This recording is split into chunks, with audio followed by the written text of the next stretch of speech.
Essa é a quinta aula de dimensionalidade no mundo geek. O tema de hoje é: se o Saitama é 4D, por que ele não volta constantemente no tempo? E por que ele interage com pessoas 3D, por exemplo o Garou, Sonic e etc. E o Saitama ser afetado pelo tempo faz dele um ser 3D. Saitama é de fato um personagem 4D, mas antes da explicação um pouco de contexto. O Saitama tem a capacidade de voltar no tempo no capítulo 168. Isso faz dele um ser 4D.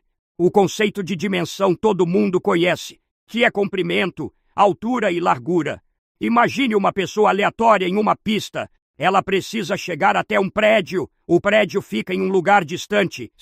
Para essa pessoa chegar no prédio, ela faz movimento para frente, para trás, para o lado e para o outro. Se a gente observar essa jornada, a gente sabe que para essa pessoa chegar até o prédio com facilidade, ela precisa enxergar. Ela precisa observar aonde ela está indo. Imagine você sendo uma pessoa da terceira dimensão. Você tem a capacidade de enxergar e nem por isso você não é considerado uma pessoa da segunda dimensão, até porque se você enxerga o espaço, você está sendo afetado por ele. O Saitama ser afetado pelo tempo não é argumento para falar que ele não é 4D. Apenas dele voltar no tempo já faz dele um ser 4D, porque foi interação direta com o tempo. O conceito de dimensões é comprimento, altura e largura, mais o tempo, formando então as 4 dimensões. Vale lembrar que o espaço e o tempo é uma coisa só. Eles não se separam. O espaço e o tempo não é a mesma coisa, porém eles se fundiram em uma coisa só. Então lembre disso. O espaço e o tempo são duas entidades diferentes, porém essas duas entidades se fundiu em uma coisa só, formando então o que a gente chama de espaço-tempo. E a gente sabe que o espaço-tempo é uma estrutura que rege todo o universo. A gente é afetado o tempo todo pelo tempo e pelo espaço-tempo mesmo nós vivendo em um plano 3D.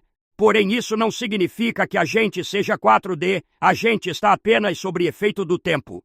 Para um personagem ser 4D, ele precisaria fazer igual os personagens da terceira dimensão, que no caso é ele escolher o seu onde, enquanto o personagem 4D deve escolher o seu quando. Ou seja, se o argumento usado para desmerecer o Saitama é que ele foi afetado pelo tempo, seria o mesmo que eu falar que você não é 3D por ser afetado pelo espaço, até porque enxergar é uma forma de ser afetado. E isso é um argumento contraditório, pois todo personagem, sendo 4D ou não, está sujeito ao tempo, assim como todos nós ocupamos a terceira dimensão e ao ser afetado por ela estamos sendo afetados pelo tempo também, até porque ambos é uma coisa só. E enquanto o porquê o Saitama não volta mais no tempo?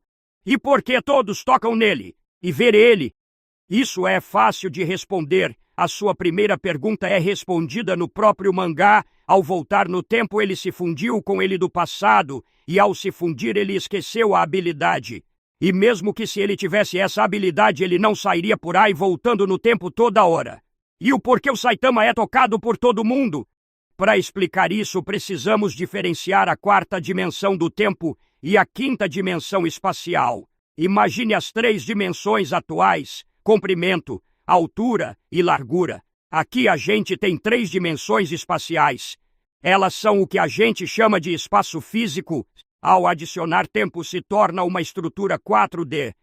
Porque ambas são uma coisa só, o tempo é uma dimensão também. E o Saitama é 4D, aqui eu estou me referindo à quarta dimensão temporal. Se para vocês um personagem 4D deve ficar intangível para os seres da terceira dimensão, isso é um argumento deturpado, um espantalho.